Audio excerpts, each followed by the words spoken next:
રાજ્યમંત્રી શ્રી કમલેશભાઈ પટેલના હસ્તે દાહોદના ટ્રાઇબલ મ્યુઝિયમ ખાતે ત્રિદિવસીય સશક્ત નારી મેળાનો ભવ્ય પ્રારંભ કરવામાં આવ્યો.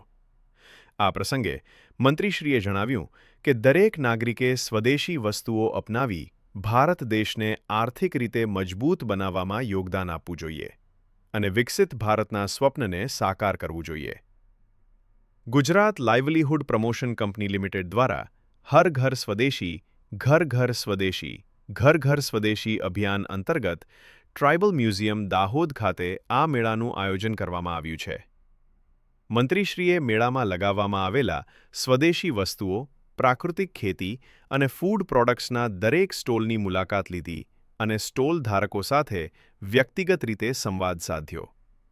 તેમણે સ્વદેશી વસ્તુઓની બનાવટની પદ્ધતિ, તેમાંથી મળતી આવક તેમજ વેચાણ માટે ઉપલબ્ધ પ્લેટફોર્મ અંગે વિગતવાર માહિતી મેળવી.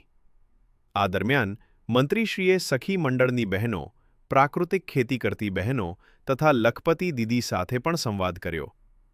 પ્રસંગ દરમિયાન રાજ્યમંત્રીશ્રીએ ટ્રાઇબલ મ્યુઝિયમની મુલાકાત લીધી, જ્યાં તેમણે આદિવાસી સંસ્કૃતિ, પરંપરા, પરંપરાગત વેશભૂષા, જીવનશૈલી અને લોકનૃત્ય જેવી ઝાંખીઓને નિહાળી.